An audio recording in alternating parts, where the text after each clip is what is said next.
പ്രിയ സുഹൃത്തുക്കളെ നമസ്കാരം.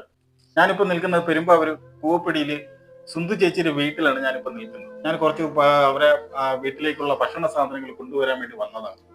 അന്ന് വരപ്പെട്ട കാഴ്ചകൾ നേരിൽ കണ്ടപ്പോൾ എനിക്ക് അത് വല്ലാത്തൊരു സങ്കടമാണ് തോന്നിയത്. അത് നിങ്ങളുടെ മുന്നിലേക്ക് ഞാൻ എത്തിക്കുകയാണ്. വല്ലാത്തൊരു സങ്കടം എന്ന് പറഞ്ഞാൽ ആ ചേച്ചിക്ക് പൂർണ്ണമായിട്ടും കാഴ്ച നഷ്ടപ്പെട്ടുകൊണ്ടിരിക്കുകയാണ്.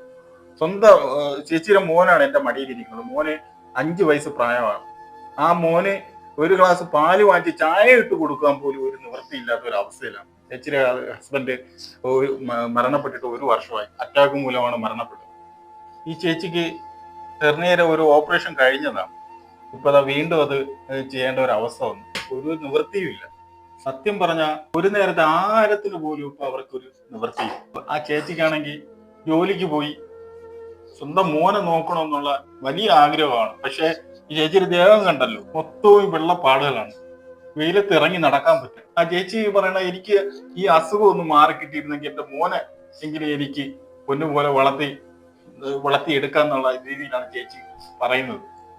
ഈ പൊടി മോനെ കണ്ടല്ലോ, ഈ മോനെ ഓർത്തെങ്കിൽ ഈ അമ്മയ്ക്ക് കണ്ണിന്റെ കാഴ്ച കിട്ടാനും ആ ഹെർണിയയുടെ ഓപ്പറേഷൻ നടക്കണമെങ്കിൽ നമ്മൾ ഓരോരുത്തരും സഹായിച്ചാൽ മാത്രമേ ഈ സർജറി നടക്കുകയുള്ളൂ. നിങ്ങളാൽ പറ്റുന്നത് ഒരു സഹായം ചെയ്തു കൊടുക്കുക. ഞാൻ സിന്ധുരാജൻ, പെരുമ്പാവൂര് കൂവപ്പടിയിൽ താമസിക്കുന്നു. ഈ വീഡിയോ കാണുന്ന എല്ലാവരും ഞങ്ങൾ സഹായിക്കണം. ഞാനൊരു രോഗിയാണ്. എനിക്ക് കണ്ണിനും കാഴ്ചയില്ല. എന്റെ മോൻ നന്നായി പഠിക്കുന്നു. അവനൊന്ന് പഠിപ്പിക്കണം. അവനൊരു ഒരു നേരത്തെ ആഹാരം കൊണ്ട് കൊടുക്കാനുള്ള നിവൃത്തി എനിക്കില്ല. നിങ്ങളുടെ ഓരോരുത്തരുടെയും സഹായമാണ് ഞാൻ അഭ്യർത്ഥിക്കുന്നത്. എനിക്ക് ഒരു നിവൃത്തിയില്ല. നമസ്കാരം.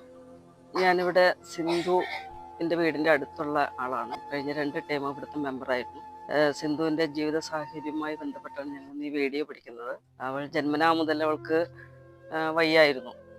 കണ്ടാൽ തന്നെ നിങ്ങൾക്ക് മനസ്സിലാവും, കാഴ്ചശക്തിയില്ല. സാമ്പത്തികമായി വളരെയധികം ബുദ്ധിമുട്ടുകൾ വന്നിട്ടുണ്ട്.